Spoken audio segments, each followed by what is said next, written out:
Muito boa tarde aos colegas presentes. Um agradecimento muito especial à nossa palestrante, a doutora Maria Olímpia Costa, que vai fazer o favor de nos trazer o seu conhecimento e de nos enriquecer com um tema que a Delegação de Matosinhos entendeu ser atual e que merecia certamente a atenção dos colegas. O tema é, como divulgado, o regime jurídico da publicidade em saúde e em contexto de pandemia.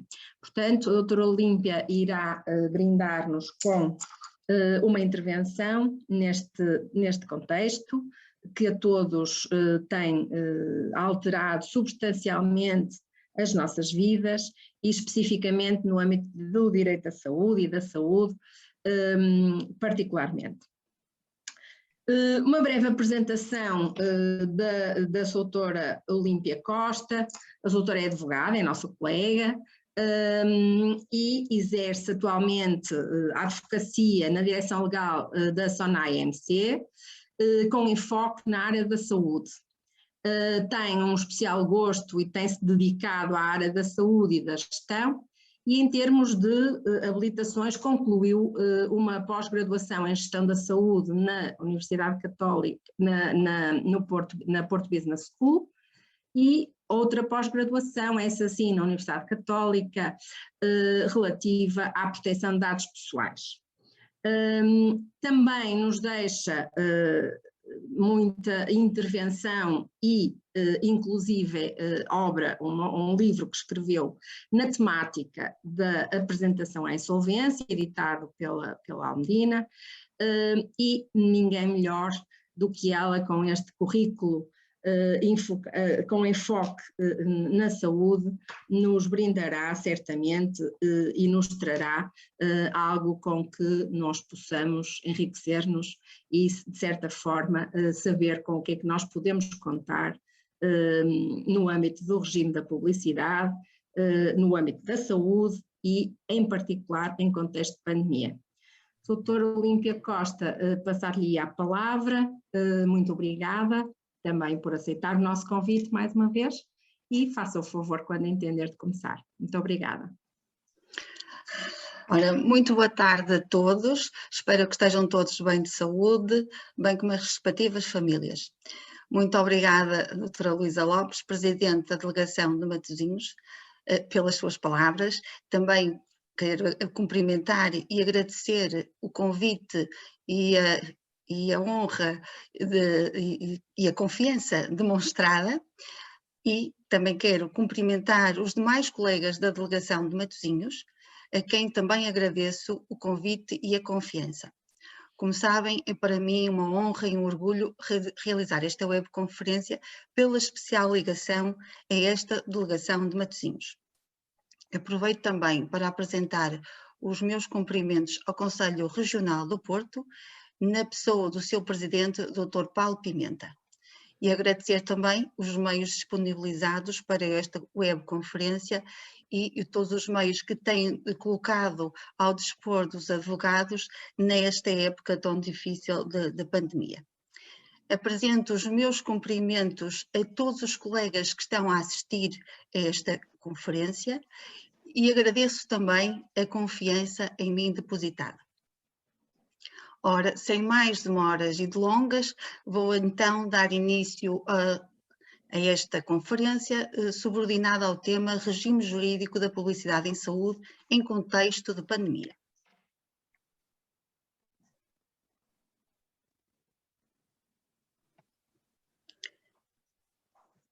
Os conteúdos que trago hoje são os seguintes. Primeiro, farei um breve enquadramento. De seguida, as definições que constam no regime jurídico das práticas de publicidade em saúde, os princípios gerais a que estão sujeitas as práticas de publicidade em saúde, as práticas de publicidade em saúde proibidas ou enganosas, depois também uma breve abordagem ao regime sancionatório e, no final, pequenas conclusões.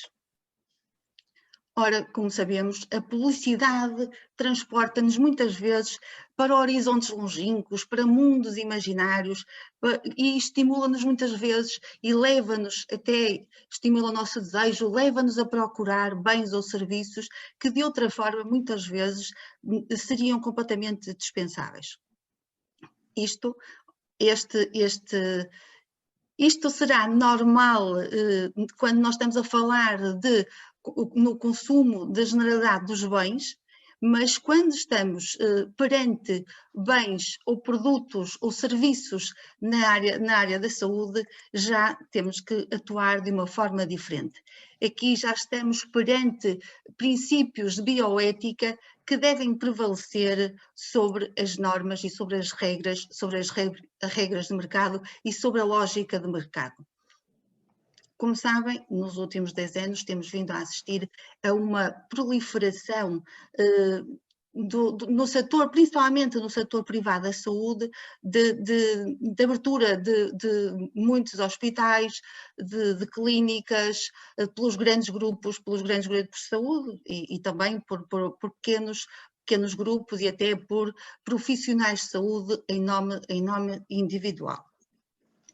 Também temos assistido a uma sofisticação, como têm vindo a perceber, uma sofisticação dos meios publicitários que são utilizados neste contexto.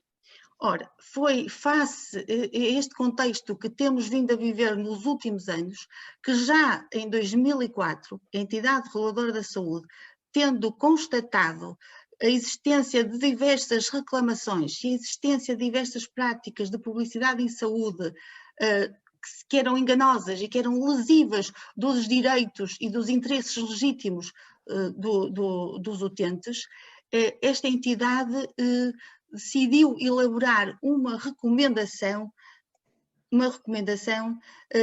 com o número, já vou falar a seguir, com o número 1/2014 de 27/8.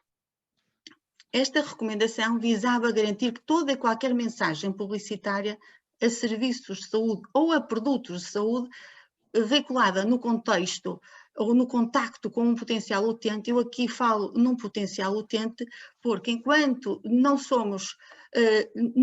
respondemos a uma prática de publicidade em saúde, ou não somos ainda utentes, somos ainda potencial utentes. E também, independentemente da forma, do formato dessa divulgação publicitária, da mensagem transmitida, abordassem os princípios da licitude, da veracidade, da transparência e da completude que lhe são impostos.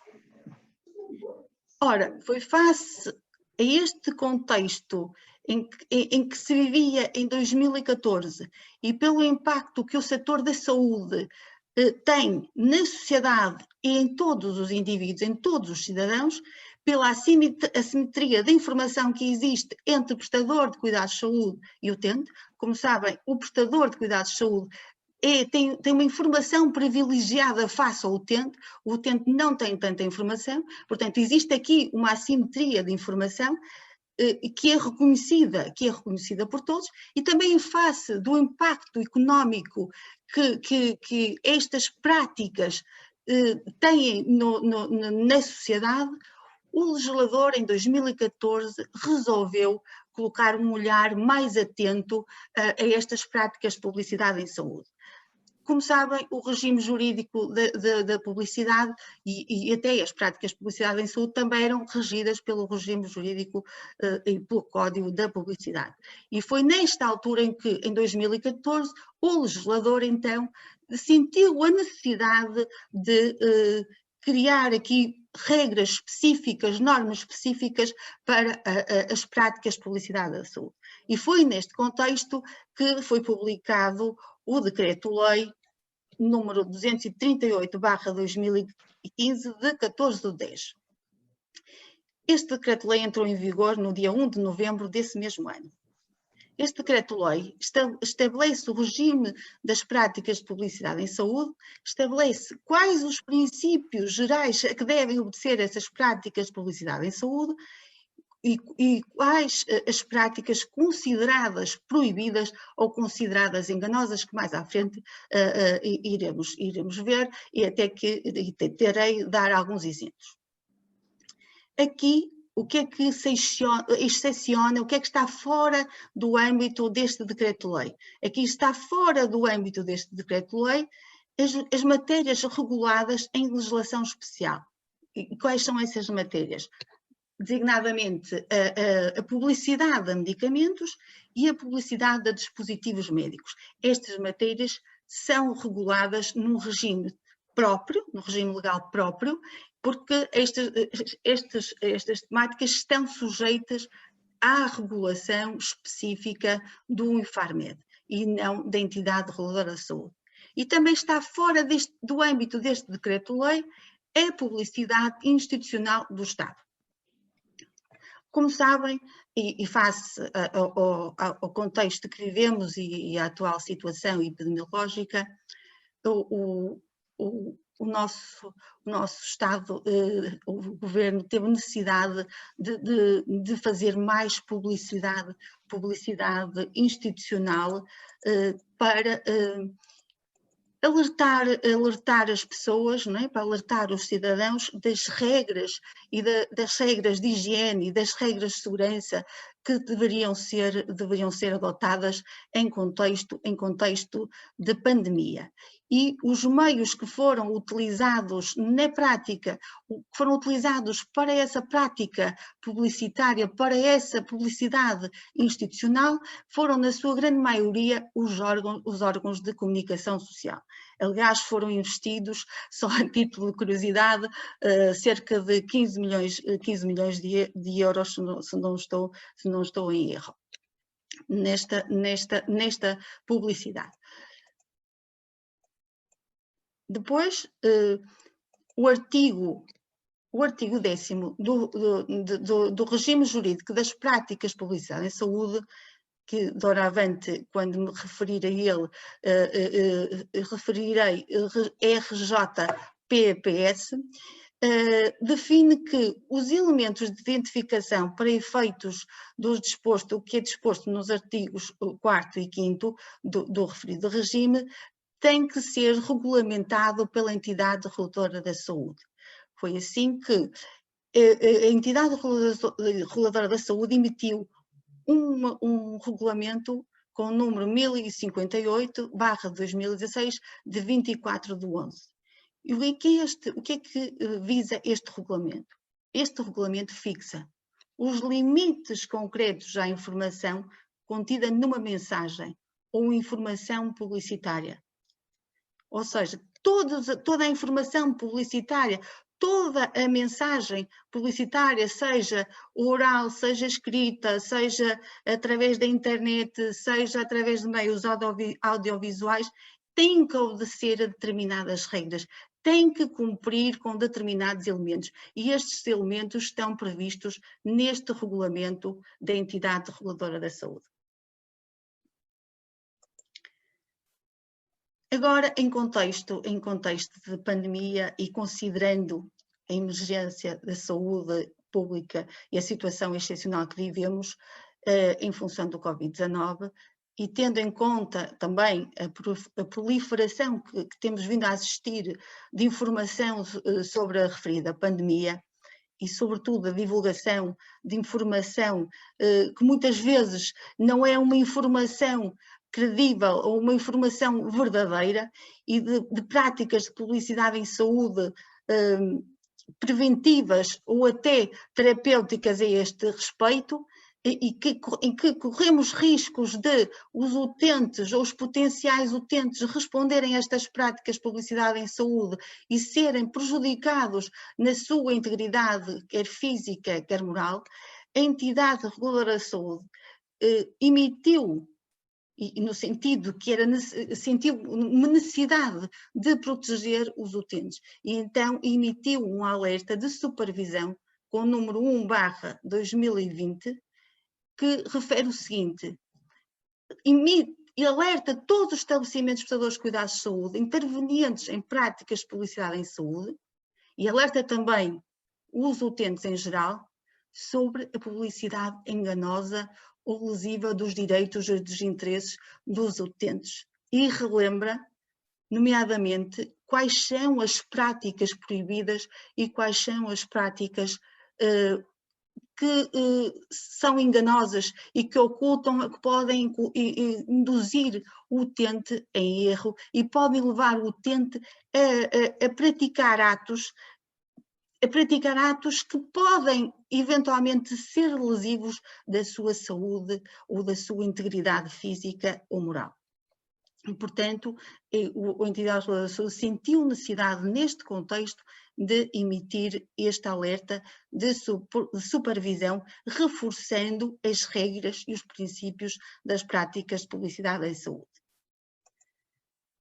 Também emitiu, e porque também neste contexto se apercebeu que havia, a entidade reguladora da saúde percebeu-se que havia prestadores de cuidados de saúde, por exemplo, clínicas e hospitais que estavam a cobrar valores associados a kits de material de proteção individual, sem que previamente tivessem prestado ao utente informação necessária sobre os valores aos mesmos associados, ou seja, quando um utente se deslocava a um estabelecimento prestador de cuidados de saúde, uma clínica médica, um hospital, para a realização de uma consulta, para a realização de um tratamento médico, eram-lhe cobrados valores por kits de proteção individual. E isto não lhes era transmitido que lhes seriam cobrados esses valores. Portanto, aqui a entidade reguladora da saúde, também apercebendo-se desta situação que estava a causar muita polémica no meio e que estava a prejudicar porque o utente não estava devidamente informado sobre o custo e sobre a necessidade de pagar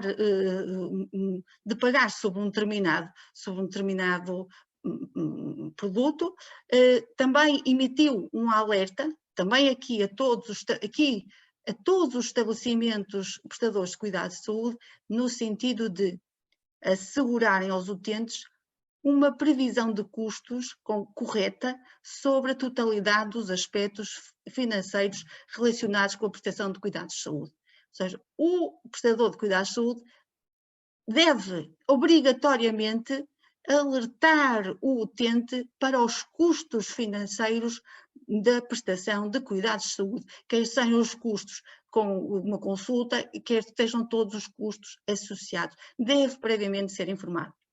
E deve ainda abster-se de proceder à cobrança de valores adicionais à prestação de cuidados de saúde inicialmente acordada, na medida em que os mesmos tenham sido unilateralmente fixados em decorrência de medidas de funcionamento impostas em contexto de pandemia. Portanto, aqui os prestadores de cuidados de saúde têm que estar especialmente em alerta para o cumprimento destas regras, sob pena, como vamos ver mais à frente, de lhes poder ser aplicado uma contraordenação ou até uma sanção acessória. Ora, nos termos do artigo 9º do RGPPS, este regime das práticas de publicidade em saúde tem uma aplicação subsidiária, ou seja, tudo que não esteja previsto neste regime das práticas de publicidade em saúde terá que ser aplicado subsidiariamente o Código da Publicidade e a legislação, o decreto sobre as práticas comerciais desleais. Agora, terminei aqui um breve enquadramento legal e vou passar então de seguida às definições previstas no regime jurídico das práticas de publicidade em saúde. Há 3 definições neste regime que são importantes e são elas as seguintes. Primeiro, quem são os intervenientes? Quem são os intervenientes destas práticas de publicidade em saúde? Estes intervenientes são as entidades responsáveis, todas aquelas entidades responsáveis por estabelecimentos prestadores de cuidados de saúde, por exemplo, a entidade, a sociedade, imaginem que há uma sociedade, uma clínica é uma pessoa coletiva, portanto, é essa sociedade é responsável é o estabelecimento prestador de cuidados de saúde, é o profissional de saúde, o médico, por exemplo, quando presta serviços individualmente, que beneficiam desta prática de publicidade em saúde, que são os chamados intervenientes. Portanto, são todas as entidades responsáveis por estabelecimentos prestadores de cuidados de saúde, profissionais de saúde, pessoas singulares ou coletivas que por qualquer meio contribuam para a construção, comunicação e divulgação da publicidade. Estes são os intervenientes nas práticas de publicidade em saúde. Depois, uma outra definição que é muito importante é a definição do que é publicidade em saúde. A publicidade em saúde é qualquer comunicação comercial, a telavenda, a telepromoção, o patrocínio, a colocação do produto e a ajuda à produção, bem como a informação, ainda que sob aparência, designadamente de informação editorial, técnica ou científica, com o objetivo ou efeito direto ou indireto de promover junto dos utentes, junto dos cidadãos. Ora, quaisquer atos e serviços que sejam dirigidos à proteção ou manutenção da saúde ou à prevenção e proteção e tratamento das doenças com o objetivo de os comercializar ou alienar. Isto chama-se publicidade em saúde. São quaisquer ideias, quaisquer princípios, quaisquer iniciativas que sejam dirigidas à comercialização ou à alienação de produtos ou serviços de saúde. Depois temos também aqui o que é a definição de utente. O utente, nos termos do artigo 2º deste regime jurídico, é qualquer pessoa singular, é qualquer um de nós. Qualquer um de nós é utente. É utente quando se desloca ou quando responde a uma prática de publicidade em saúde. Quando se desloca a uma clínica, quando se desloca a um hospital para a realização de uma consulta ou para a realização de um tratamento, é um utente.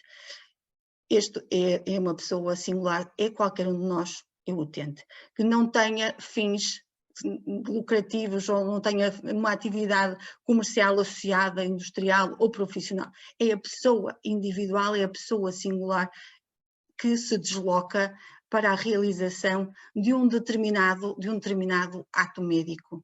E é esta pessoa que se chama utente.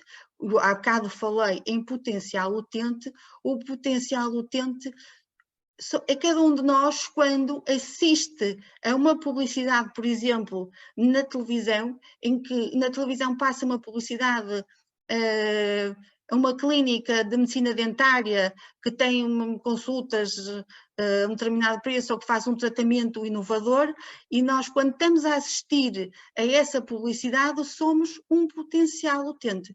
E quando nos deslocamos a essa clínica para realizar esse tratamento, já passamos a ser um utente.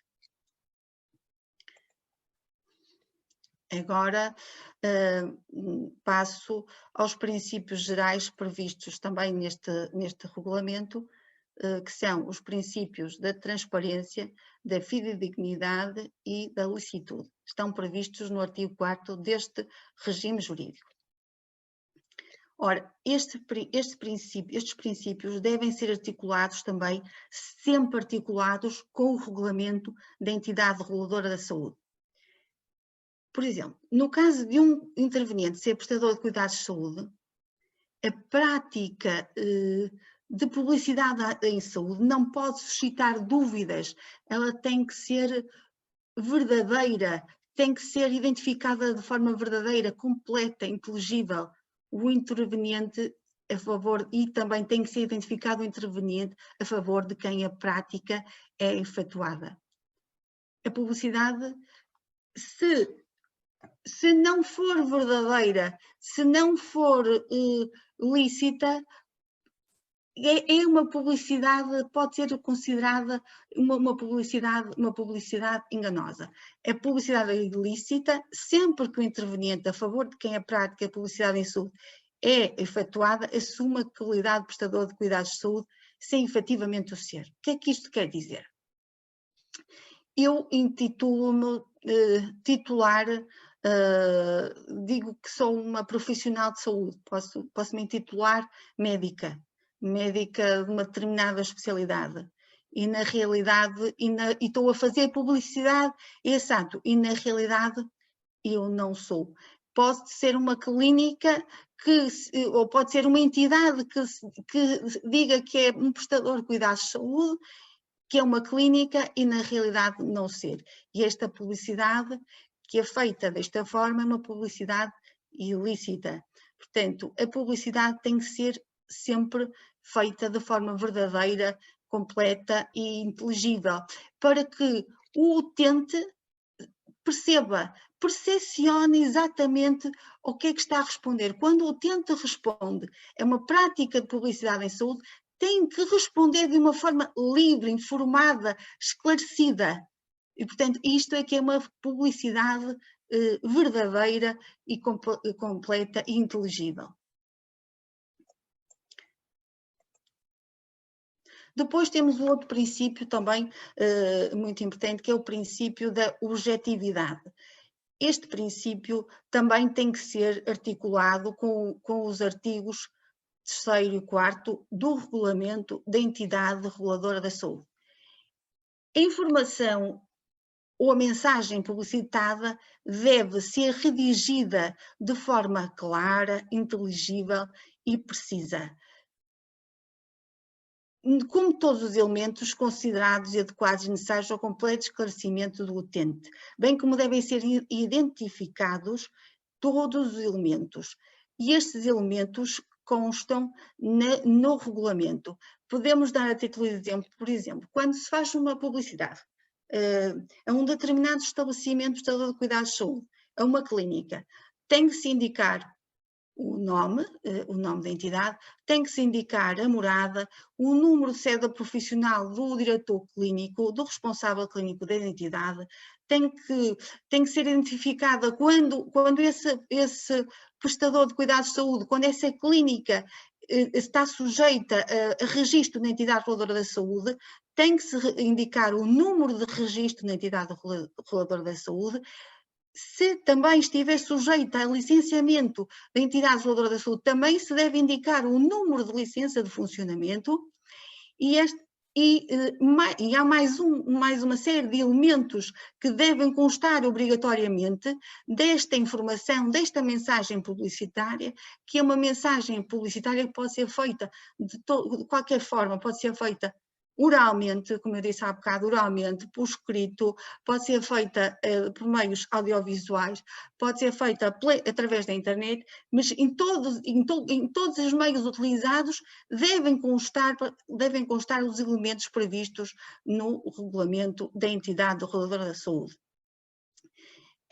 Esta publicidade não deve conter ainda expressões, conceitos, testemunhos ou afirmações que possam criar ao utente expectativas potenciadoras de perigo ou potencialmente ameaçadoras para a sua integridade física e moral. Portanto, todas as referências, todas as expressões não podem induzir em erro, não podem criar falsas expectativas, não podem levar o utente a praticar ou praticar um ato ou responder a um ato sem estar na posse de toda a informação, de toda a mensagem e de toda a informação verdadeira, completa e inteligível. Pois o último dos princípios que consta neste regime é o rigor científico. Apenas devem ser utilizadas informações aceites pela comunidade técnica ou científica, ou seja, através de menções de natureza técnica e científica sem suporte e evidência da mesma. Não se pode fazer referência a menções que sejam de natureza técnica ou científica sem ter um suporte de evidência das mesmas. Muitas vezes não se pode dizer que uma determinada técnica é inovadora quando nós não temos evidência que essa técnica é inovadora, como ainda ninguém concluiu que essa técnica é inovadora. Não podemos dizer que determinados equipamentos são os melhores do mercado, quando não temos evidência que esses equipamentos são os melhores do mercado. Portanto, é preciso muito cuidado com as informações que são prestadas. Estas informações têm que ser aceitas pela comunidade técnica ou científica, devendo evitar-se referências que possam induzir os utentes em erro acerca da utilidade e finalidade do serviço ou do ato. Portanto, muita atenção às expressões de inovação, de pioneirismo, sem prévia avaliação das entidades com competência no setor, e que aconselhem ou incitem as pessoas a tomar determinadas, ou adquirir determinados serviços na área da saúde sem necessidade, sem uma avaliação prévia, sem um diagnóstico prévio. Preciso muita atenção, porque existem várias entidades que fazem referências a inovações e a pioneirismos que nunca foram comprovados por entidades competentes. Agora vamos passar às práticas de publicidade em saúde proibidas. Este regulamento também prevê as práticas de publicidade que são completamente proibidas, que são as práticas enganosas. São aquelas que induzem em erro ou que sejam suscetíveis de induzir em erro o utente, quanto à decisão a adotar designadamente. Aquelas que ocultem, enganem, confundam sobre as características e princípios do ato ou serviço. Quando incitem um utente a adquirir um determinado serviço de saúde sem atender à sua necessidade. Por exemplo, quando se está a fazer uma prática de publicidade, uma mensagem, se está a passar uma mensagem publicitária, uma informação, e se diz que determinado ato, determinada consulta é gratuita, muitas vezes sem atender à necessidade daquela consulta. Muitas vezes o utente vai responder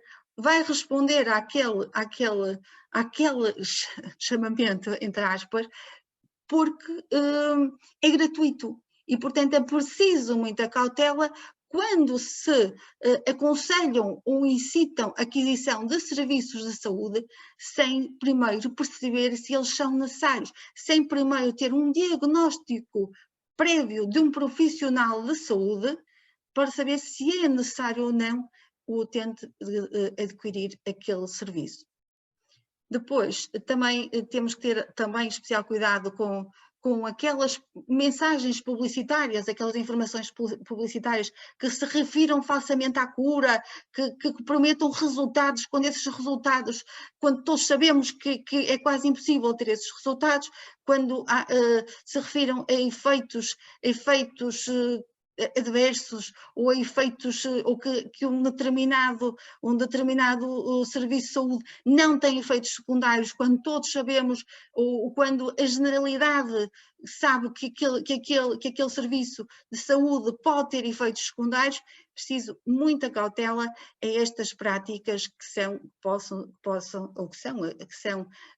feitas e que podem pôr em causa a integridade física da pessoa, do utente.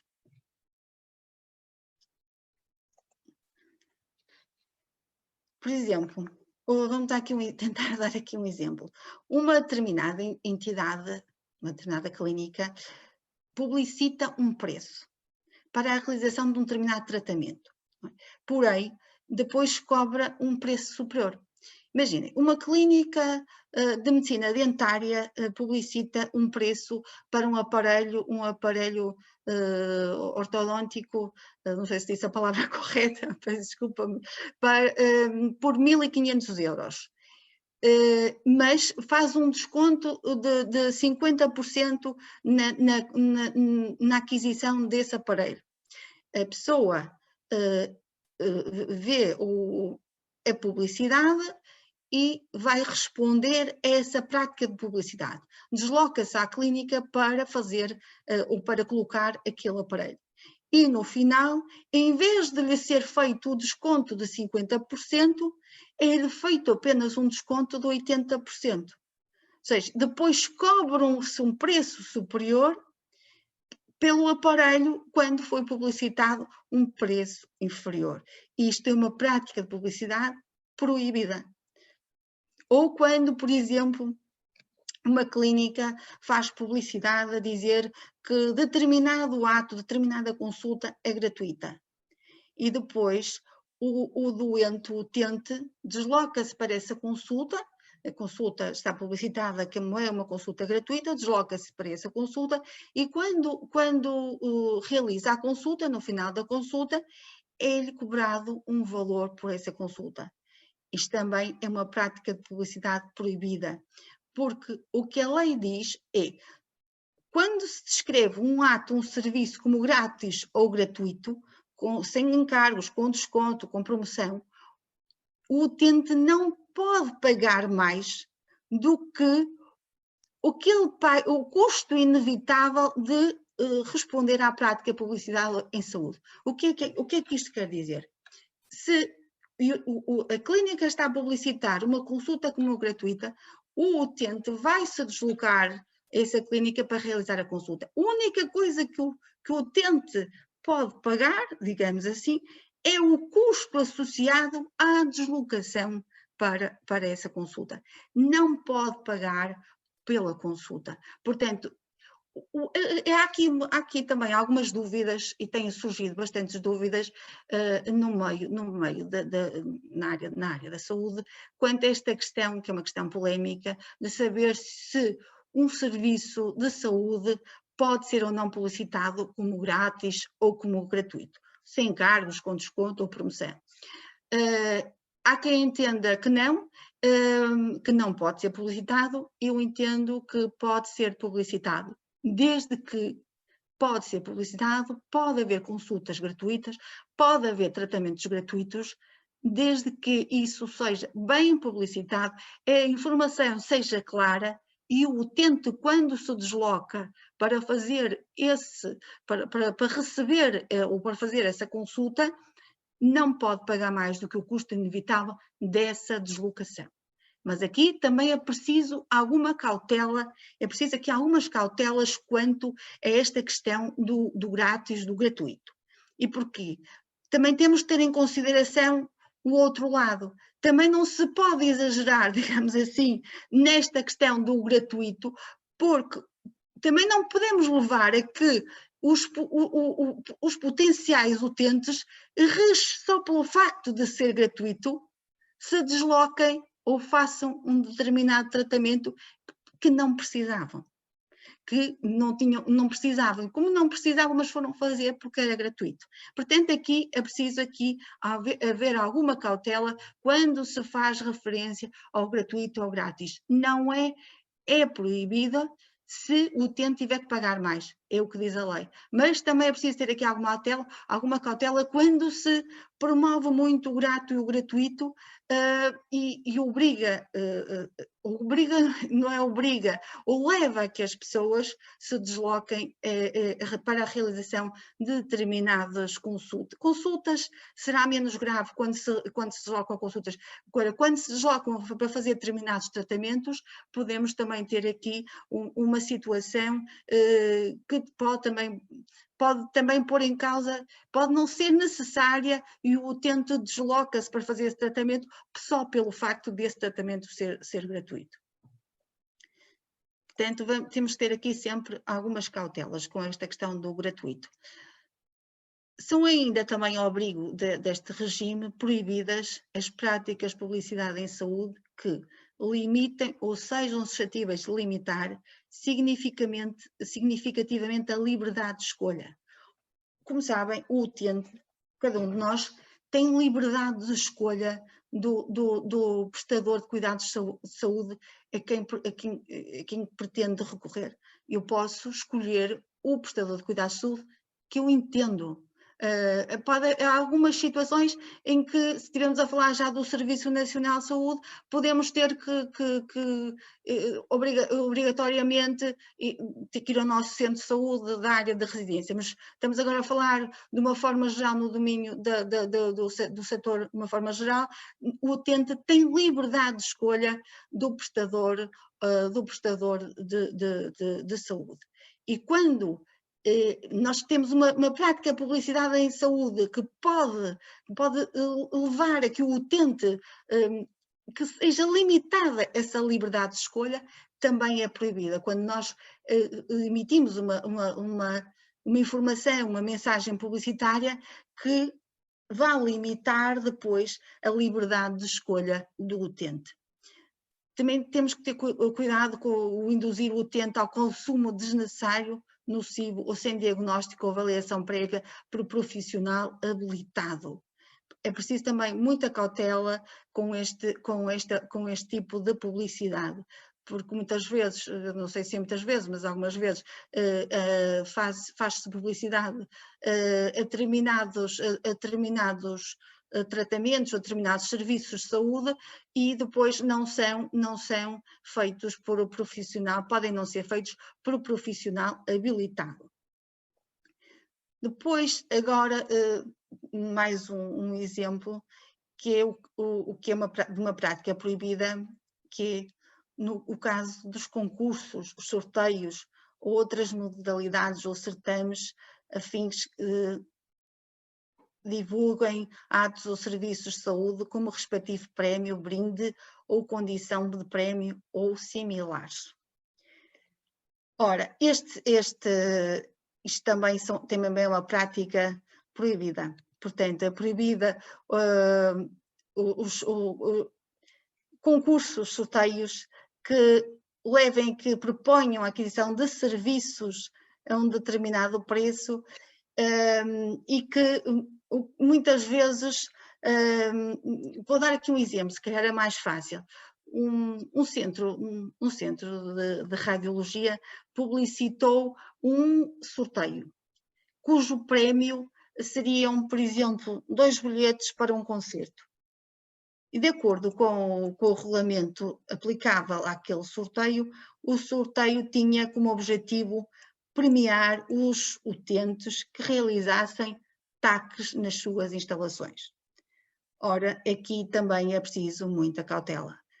Um sorteio também é proibido. Quando se atribuem prémios, quando se faz uma publicidade para que as pessoas se desloquem para realizar determinados exames ou determinados tratamentos médicos.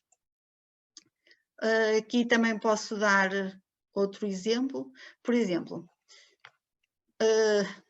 uma clínica, a clínica X ou a clínica Y, que na área da medicina estética, e uma blogger ou uma influencer promovem um sorteio, cujo prémio consiste, por exemplo, na oferta de uma lipoaspiração.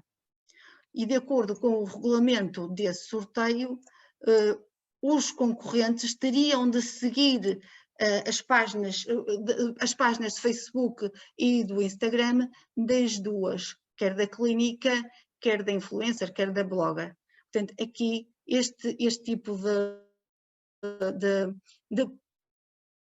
publicidade também é proibida.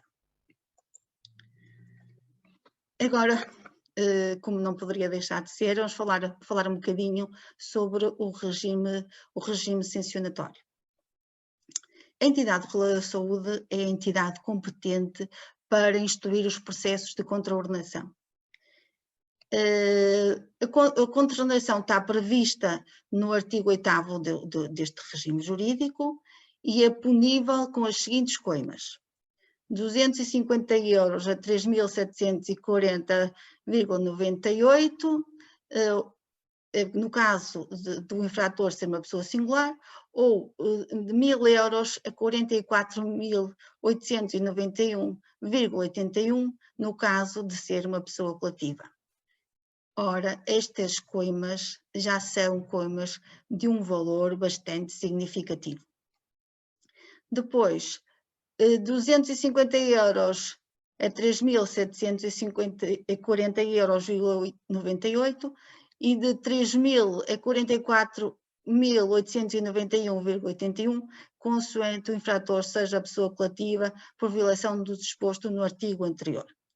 Depois eu partilharei, para quem quiser, estes slides, deixarei na delegação e, portanto, os colegas que pretenderem os slides poderão solicitar à delegação. A negligência também é punível, sendo os limites máximos e mínimos das coimas reduzidos a metade. Mas, não obstante esta contraordenação e estas coimas já serem de um valor significativo, também é muito importante e deve ser também tido em consideração as sanções acessórias. E muitas vezes as sanções acessórias são ainda mais relevantes para o prestador de cuidados de saúde. Desde logo porque poderão ocorrer a apreensão dos suportes, dos objetos ou bem utilizados na prática das contornações. Poderá haver uma interdição temporária até ao limite de 2 anos de exercer atividade profissional ou publicitária. Esta interdição temporária é muito significativa, 2 anos é muito tempo, e poderá haver também privação de direito ou benefício outorgado por entidades reguladoras ou serviços públicos até ao limite de 2 anos. Ora, muitas vezes estas sanções acessórias são ainda, digamos assim, mais relevantes para o prestador de cuidados de saúde. Mais do que pagar uma coima que poderá ser de um valor bastante elevado, muitas vezes os próprios prestadores de cuidados de saúde também têm muito cuidado com as sanções acessórias. A aplicação das coimas e das sanções acessórias é da competência do Conselho da Entidade Reguladora da Saúde. Nas regiões autónomas dos Açores e da Madeira, tais competências são exercidas pelos serviços regionais.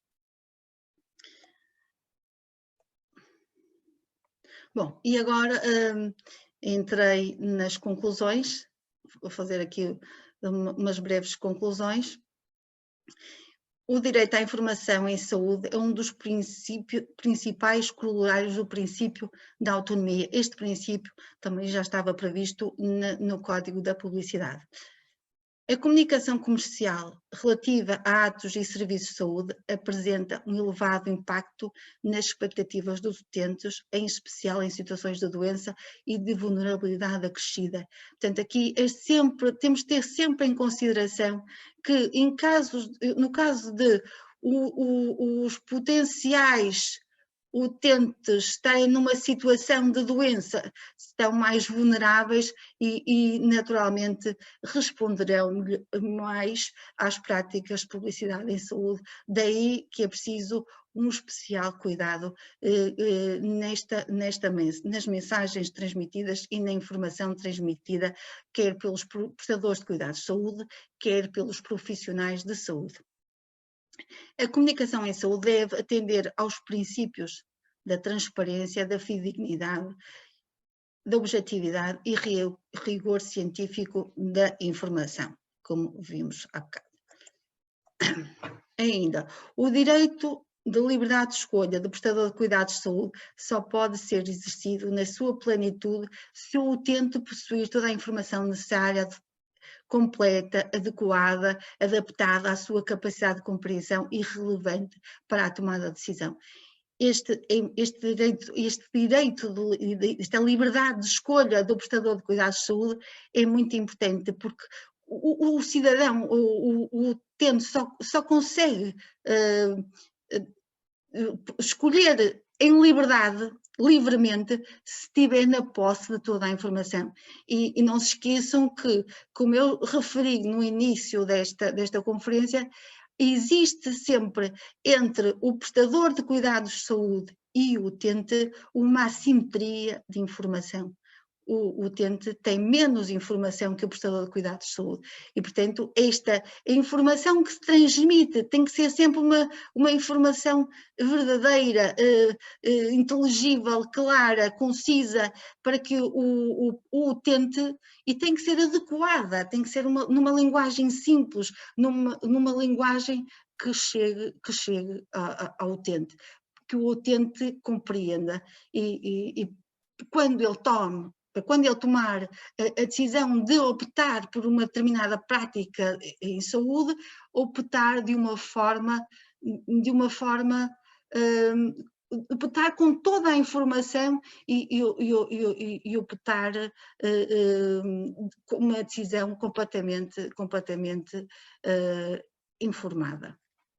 Pois a violação do disposto neste regime jurídico das práticas publicitárias em saúde pode conduzir, como eu já referi, à instauração de processos de controle-mediação pela entidade reguladora da saúde e à imposição de coimas e sanções acessórias. Ora, e era isto que eu vos trazia aqui hoje. Espero que tenha sido minimamente clara.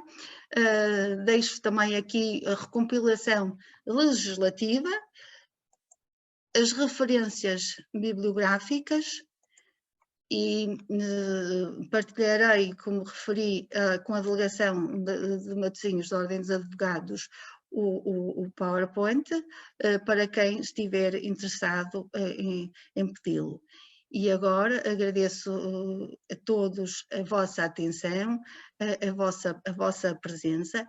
Infelizmente a presença desta forma, seria muito melhor que tivéssemos todos juntos, mas não é possível, e estou obviamente, e também agradeço à delegação, mais uma vez à delegação de Matosinhos dos Advogados, pelo convite e pela confiança demonstrada, e estou obviamente agora ao dispor dos colegas para qualquer questão que queiram colocar. Muito obrigada.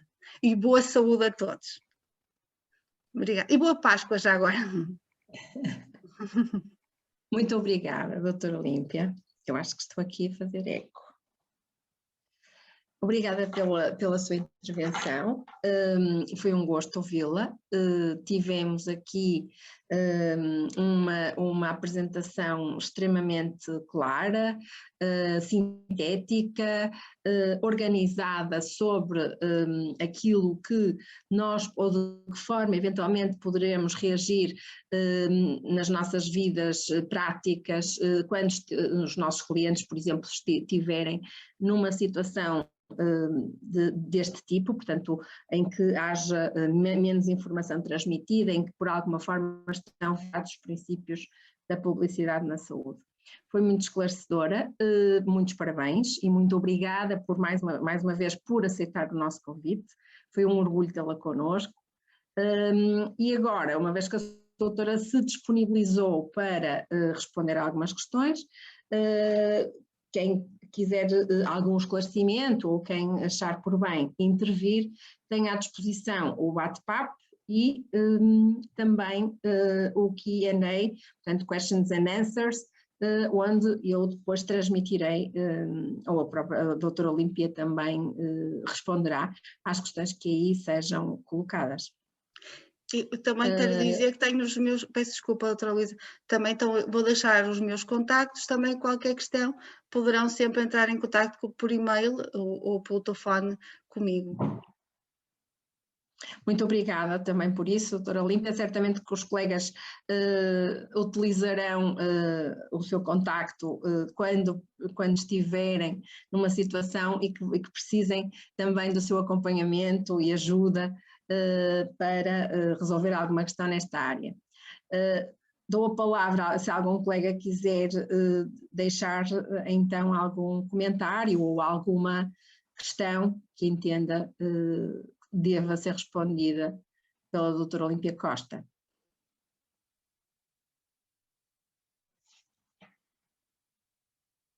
Tenho aqui Elizabeth Fernandes, levantou a mão, mas eu não consigo visualizar, portanto agradecia que colocasse a sua questão no bate-papo ou no questions and answers.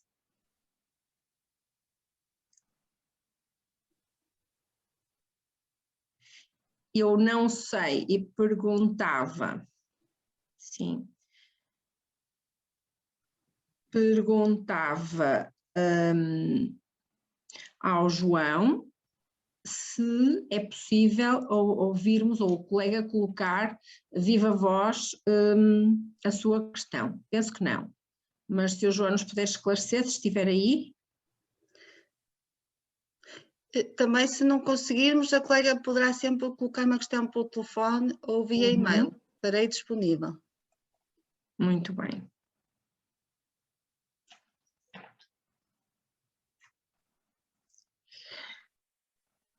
Pronto, tenho aqui então a questão, mas estão-me aqui a responder que se alguém quiser intervir, basta e tem a possibilidade disso, eu pensava que tinha que ser controlado, mas tem a possibilidade de desativar o som e de colocar a questão.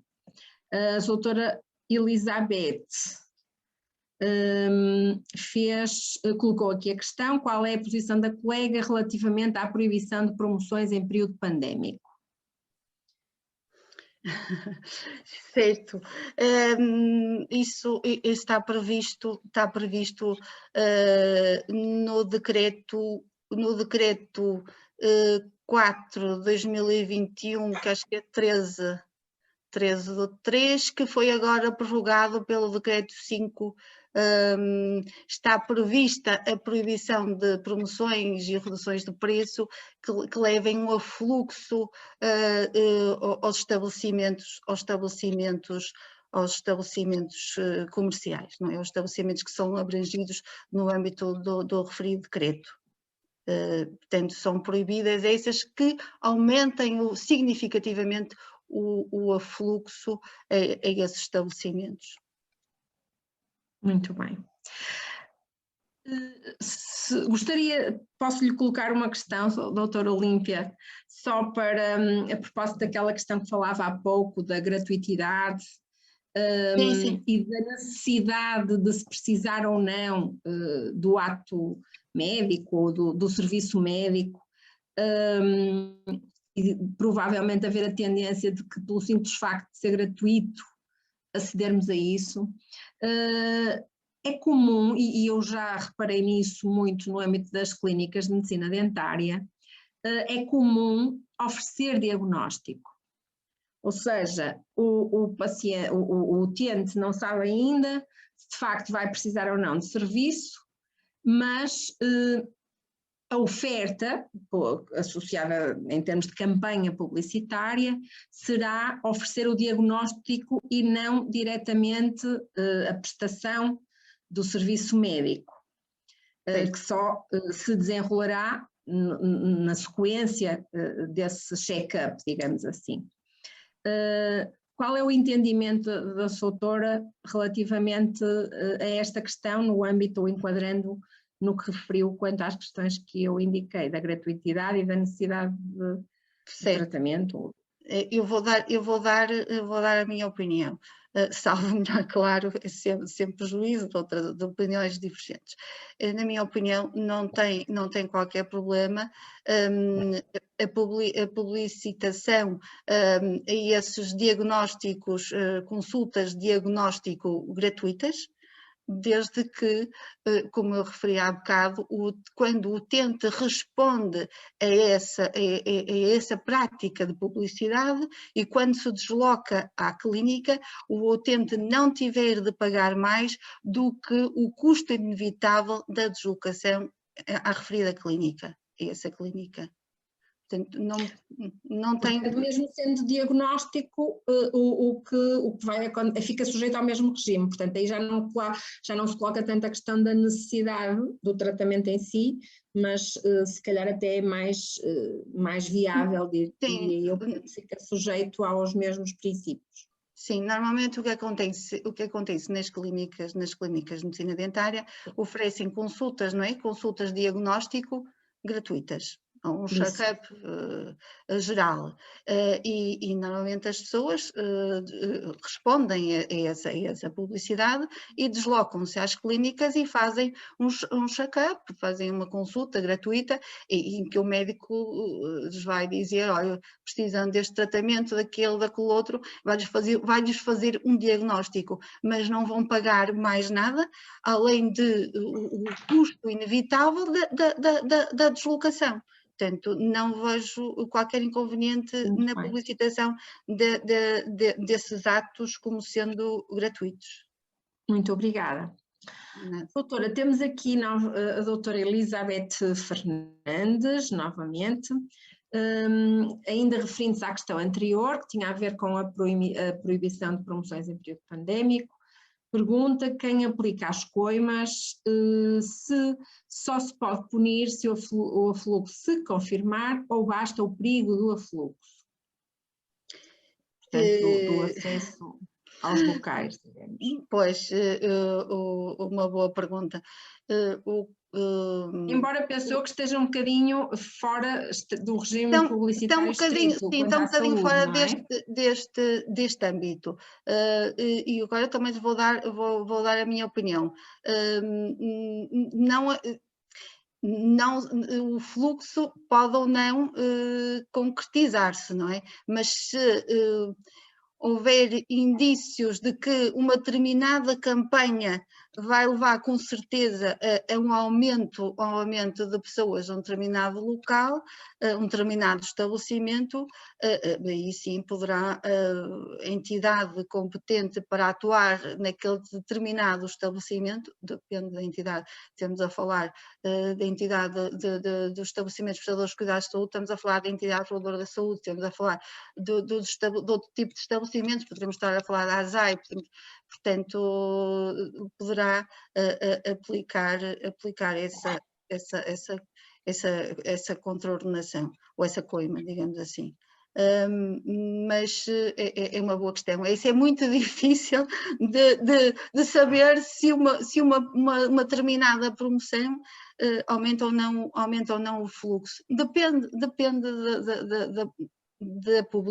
da promoção em si, não é? Depende, isto é muito subjetivo, não é assim linear, não lhe consigo responder assim linearmente, se não tivesse assim um caso em concreto mesmo. Muito bem. Diz ainda a colega, o entendimento da ASAI é diferente do seu e do meu. Portanto, não sei qual será o entendimento da ASAI, que a doutora já tenha tido algum tipo de experiência, a doutora Elizabeth. Sim, é natural. Sim, eu sei que a ASAI acho que emitiu um despacho ou um parecer nesse sentido, que neste momento não tenho totalmente presente, mas sei que sim, e é natural que tenha um entendimento diferente. Muito bem. Eu penso que os colegas já não... Diz a colega doutora Elizabeth que a ASAI entende que se não se comprovar o afluxo não há contraordenação. Melhor. Portanto, se for a ASAI a entidade que regula, não é? Será esse o entendimento, segundo o que nos diz a colega.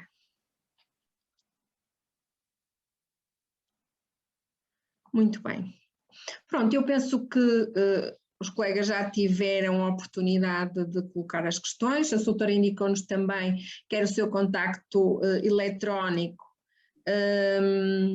quer o seu telemóvel, o que desde já muito agradecemos em nome da Delegação de Matosinhos, e mais uma vez quero, em nome da Delegação de Matosinhos da Ordem dos Advogados, agradecer à doutora toda a sua disponibilidade, todo o conhecimento que connosco partilhou. Muito obrigada. Obrigada também ao Conselho Regional do Porto, que nos permite tecnicamente efetuar estes webinars, e obrigada a todos os colegas que estiveram aqui atentamente a ouvir-nos, a ouvir a doutora Olímpia Costa, e que certamente consideraram muito produtivo para a sua atividade e até como cidadãos. Muito boa tarde a todos, muito obrigada e até uma próxima. A delegação irá certamente continuar a promover estes webinars, sempre que o tema se manifeste apropriado e ao momento e às necessidades que os colegas até eventualmente possam manifestar. Muito obrigada a todos e muito boa tarde. Doutora, mais uma vez, muito boa tarde e muito obrigada. Muito obrigada a todos. Obrigada. E saúde. Obrigada. Saúde, saúde para todos, isso mesmo. Muito obrigada.